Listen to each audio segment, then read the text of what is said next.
प्यारे शिष्यों, आज के इस वीडियो में आप सभी का स्वागत है। जैसा कि आप जानते हैं कि हम हिंदी साहित्य का इतिहास शीर्षक का अध्ययन कर रहे थे, जिसके अंतर्गत हमने इतिहास का नामकरण, जो भी काल विभाजन है, सभी कालों का नाम, विभिन्न विद्वानों द्वारा दिए गए मत और समय सीमा, अलग अलग काल के कवि, उनकी विशेषताएं, इन सभी का अध्ययन किया। तो 4 भागों में हमारा हिंदी साहित्य का इतिहास बटा हुआ है: आदिकाल, भक्तिकाल, रीतिकाल और आधुनिक काल। अब हम चौथे भाग की तरफ बढ़ चुके हैं। चौथा भाग आधुनिक काल है। किसी भी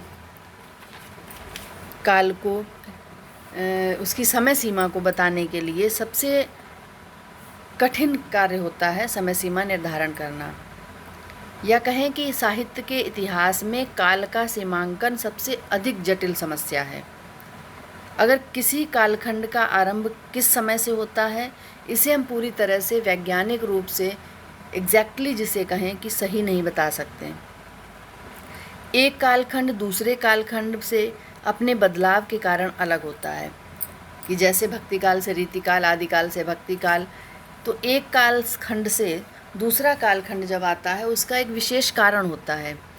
इस बदलाव की प्रक्रिया एक समय में नहीं, किसी एक निश्चित समय, एक ही समय पर, कि जैसे हमने मान लिया कि भक्ति काल हमारा 1318 से शुरू हुआ, तो एग्जैक्टली वो 1318 से ही नहीं शुरू हुआ, उसके थोड़े पहले और बाद तक, आदिकाल के बाद तक आदिकाल की प्रवृत्तियाँ प्रभावी रहती हैं और शुरू होने से पहले भक्तिकाल की प्रवृत्तियाँ दिखाई देने लगती हैं।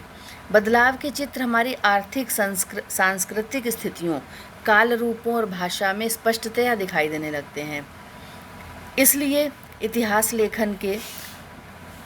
लेखन में जो भी काल निर्धारण किया जाएगा वह लचीला होगा, उसमें परिवर्तन, उसे इधर उधर थोड़ा बहुत माना जा सकता है। अब यहाँ पर अगर हम एक आधुनिक काल की बात कर रहे हैं, तो ये एक संयोग की बात है। संयोग ही है कि हिंदी साहित्य में आधुनिक जीवन बोध के प्रवर्तक, जिन्होंने आधुनिकता का बोध कराया, ज्ञान कराया, प्रवर्तक भारतेंदु हरिश्चंद्र का जन्म 19वीं शती के ठीक मध्य में, यानी 1850 में हुआ। 19वीं शताब्दी के ठीक मध्य में, बीचों बीच 1850 में हुआ। तो कुछ इतिहास लेखकों ने इसी वर्ष से, 1850 से ही आधुनिक काल, यानी भारतेंदु युग का, आधुनिक काल का जो प्रथम चरण कह सकते हैं, उसे 1850 से मान लिया, भारतेंदु युग से। भारतेंदु युग प्रवर्तक कवि रहे हैं, लेखक रहे हैं, तो उनके नाम से युग का नामकरण हुआ। तो कुछ विद्वानों ने वहीं से मान लिया। फिर उसके पश्चात आगे हम जब भारतेंदु युग पढ़ेंगे तब इसके बारे में आपको बताएंगे। जब हम देखते हैं कि रीतिकाल की समय सीमा, तो रीतिकाल की समय सीमा 1643 से 1843 तक जाती है। तो अब हम 1843 से ही आधुनिक काल का आरंभ मानेंगे, 1850 से नहीं ना, 1857 से। आधुनिक काल 1843 से मानेंगे। तो सबसे पहले हम आधुनिक शब्द जान लेते हैं कि आधुनिक काल इसका नाम क्यों। पहले रीतिकाल, जैसे क्योंकि रीति ग्रंथों का निर्माण हुआ था, तो रीतिकाल, भक्तिकाल में भक्ति की प्रधानता थी, इसलिए भक्तिकाल था। अब आधुनिक काल में क्या था? आधुनिक काल दो तरह से, एक तो इसका ये कह सकते हैं कि जो मध्यकाल था, जो मुगल काल, वो धीरे धीरे करके एक रस हो चुका था। यहाँ अंग्रेजी शासन हो चुका था और एक विशिष्ट ऐतिहासिक प्रक्रिया ने फिर से उसे दोहराया।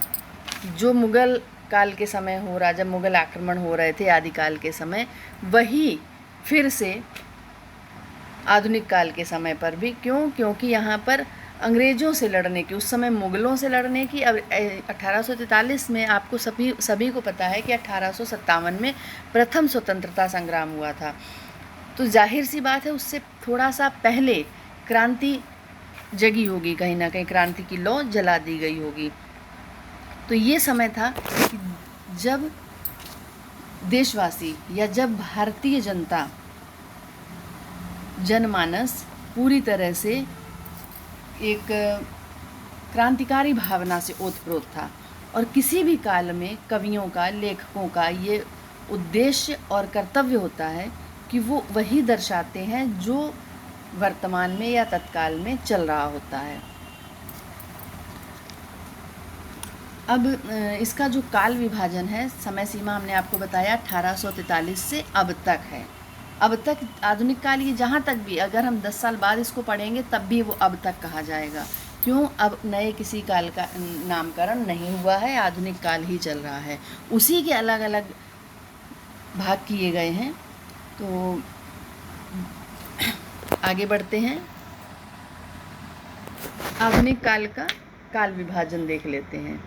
जैसा हमने आपको भी बताया था कि 1843 से आधुनिक काल माना गया, किंतु आधुनिक काल का पहला युग जो है, आधुनिक काल में पहला भाग उसका भारतेंदु युग माना जाता है। जब भी आप लिखेंगे तो भारतेंदु युग पहला आएगा, भारतेंदु युग से ही आधुनिक काल का आरंभ। किंतु फिर वो 1843 से और भारतेंदु काल, भारतेंदु युग शुरू होने तक का समय क्या कहा जाएगा?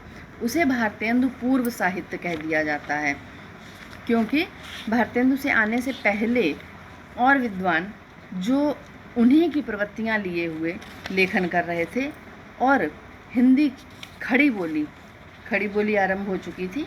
खड़ी बोली को पूरी तरह से साहित्य में लाने का प्रयास कर रहे थे। इसमें सबसे पहले, क्योंकि इससे पहले गद्य, प्रामाणिक रूप से गद्य रचनाएं नहीं मिलती हैं हिंदी भाषा में। रामचंद्र शुक्ल जी ने आधुनिक काल को केवल 2 भागों में बांट दिया। उन्होंने पहले तो सबसे पहले 2 भाग किए, एक तो गद्य, दूसरा काव्य। उन्होंने क्या कहा कि एक तो गद्य धारा है, दूसरी काव्य की धारा है। काव्य में सभी ये, और गद्य में उन्होंने गद्य के लेखकों को रखा। भारतेंदु पूर्व, जो जब हम गद्य पढ़ेंगे तो गद्य की बात करेंगे, अभी हम काव्य की बात। तो यहाँ पर गद्य में जो लेखक थे, जैसे सभी ने नाम सुना, राम प्रसाद निरंजनी, लल्लू लाल, ठीक है, राजा शिव प्रसाद सितारे हिंद, राजा लक्ष्मण सिंह, इन सभी विद्वानों ने हिंदी के प्रचार प्रसार में योगदान दिया। तो इसके बाद अब हम पढ़ते हैं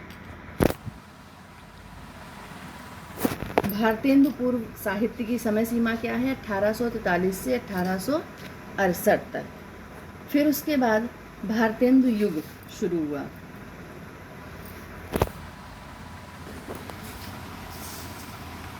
आपको पता है जैसा कि अब 1843 से 1868 तक का समय भारतेंदु पूर्व कहा गया। भारतेंदु के पूर्व कवियों की भाषा क्या थी? ब्रज भाषा। भारतेंदु युग में भी काव्य की भाषा ब्रज भाषा ही रही है। तो ये जो पहले का समय है, ना तो ये पूरी तरह से रीतिकाल में आता है और ना ही पूरी तरह से भारतेंदु युग में आता है।